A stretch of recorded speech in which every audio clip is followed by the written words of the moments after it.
Hello children. Over here today I am with a very important topic of the macroeconomics. This is a topic of the A levels, and it is in this we are going to discuss about the allocative efficiency. You would be remembering that in the first chapters of the AS level we have discussed that the resources are very much scarce, so their efficient allocation is very much important so that they do not get wasted. So in the allocative efficiency, the manufacturers or the producers are going to take care that those scarce resources are so much efficiently allocated that the consumer wants are fully satisfied. A consumer in the free market, whatever he demands, he get those products, and only then the allocative efficiency can be achieved. So it is that in this video, listen to it very carefully, see the video very carefully, so that you can get a clear concept of the important terms that I am going to now introduce in this video related to the allocative efficiency. So now, I have defined that what is allocative efficiency. Allocative efficiency is the allocation of the scarce resources so that the consumer gets all his needs and wants satisfied. For this, I have drawn this graph which you can see on the screen. There is a supply curve that has been drawn. But over here you can see that along with the supply curve, I have introduced some new terms which is Mpc and Msc. Now let me first explain what do I mean by these terms. Mpc means marginal private cost. What is private cost? Private cost is the cost of manufacturing a product which the producer has to face. In other words, it is the producer's cost of production, like the rent, like the wages, raw material. This is all a part of the private cost. But over here, there is a term marginal private cost. Marginal over here means the private cost the producer has to pay for producing every extra unit, every additional unit. Definitely, if he is producing 10 units, his cost would be say $100. But if he produces 11th unit, he has to pay extra wages to the labor. He has to pay some extra raw material as well. So his cost is going to increase. So whatever the extra cost he has produced, he has spent on the production of the 11th unit as compared to the 10th unit, that extra cost is going to be the marginal private cost. Now let's come to the marginal social cost. Social cost is the sum of private cost and the external cost.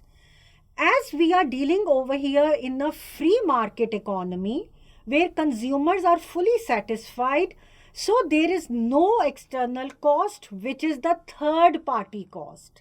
The cost for those people who are not involved in the production or anywhere for that production. So here the private cost will be equal to the social cost because the external cost is nil or zero. So that is why I've written that supply is equal to marginal private cost, which is in turn equal to marginal social cost, the cost to the whole society. Clear from the name, social cost means the cost the whole society has to pay for that production process. Now let's come to the demand curve. Here demand curve is also written as MSB, means marginal social benefit is equal to marginal private benefit. As private cost was the cost of production for the producer, private benefit is the benefit to the producer for that production.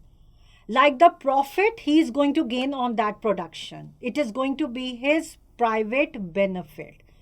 And marginal means the profit the manufacturer is going to earn on every extra unit being produced. Like from the 10th to the 11th unit, whatever the benefit or the profit he is going to get is the marginal private benefit. And similarly, social benefit is the benefit to the whole society, which is the sum of the private benefit and the external benefit. Again, the same assumption that as it is a free market economy, so the consumers are fully satisfied, no external benefits. So the private benefit gets equal to the social benefits over here. Now it is that PAE that I have abbreviated is the price of the allocated efficiency, and QAE is the equilibrium quantity at the allocative efficiency, where the consumers and producers are fully satisfied. Now, let's come to the conditions of the allocative efficiency, or how is this efficiency achieved.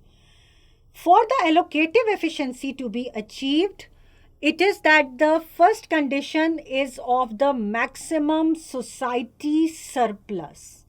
You know that society comprises of two groups. One is the consumer group, the other is the producer group. Consumers demanding, producer producing, because it is a free market economy. So children, it is that it means that the consumer surplus, what the consumer is going to or willing to pay apart from what he actually pays, and your producer surplus means what your producer is willing to accept apart from what he actually accept. It should be maximum. If you remember about the consumer surplus, when we drew it on the graph, this part means above the price and below the demand curve was the consumer surplus part. And this part, which is above the supply curve and below the price curve, this is going to be your producer surplus. So means that this triangular part, it should be the maximum for the allocative efficiency to be achieved. You can look into it that if the price is above this equilibrium price, so the consumer surplus is going to reduce. If it is going to be over here, the consumer surplus part would be reduced. And if it is going to fall below this price, here the producer surplus is going to reduce as well. So children, it is that this is the equilibrium point of the allocative efficiency, where the consumer and the producer surplus is the maximum. So this is the first condition that is satisfied for the allocative efficiency to be achieved. The second one is that there should be a maximum net social benefit. And it is at the point where your marginal social benefit is equal to this marginal social cost. If I look at this point, here the marginal social cost is greater and the marginal social benefit is lesser by this part. So means that cost is greater, benefit is lesser. So producer would never be willing that his cost is more than his benefit. Neither the consumer would be willing that his cost is more than the benefit. If he is going to produce at this level, here you can see the benefit is more and the cost is lesser. So still it means that they can move to the equilibrium or increase the quantity so that there can be a point where both of them gets equal, because it is not wise to stop over here where you can still earn more benefits. ठीक है, जहां आपको ज्यादा benefit मिल सकता है वहां पर आपको वो बेनिफिट लेना. इट्स नॉट वाइज कि आप उससे पहले ही स्टॉप कर जाओ. So they can increase the quantity. The third condition for this is the consumer equilibrium, and we know कि price mechanism principle जो free market economy में prevail करता है, according to that equilibrium is always where demand equals the supply. So consumer is satisfied over there, consumer equilibrium exists over there where the demand is equal to supply. So you can see, children, that if these three conditions are fulfilled, only then the allocative efficiency can be achieved and a consumer can be satisfied as well as the producer can be satisfied and happy, and all the scarce resources are fully utilized, not getting wasted anything. I think so in this video I have tried to make all my concepts of these new terms very much clear to you. If you have any confusions, you can attempt the assessment worksheets at the end of this video. Goodbye, children.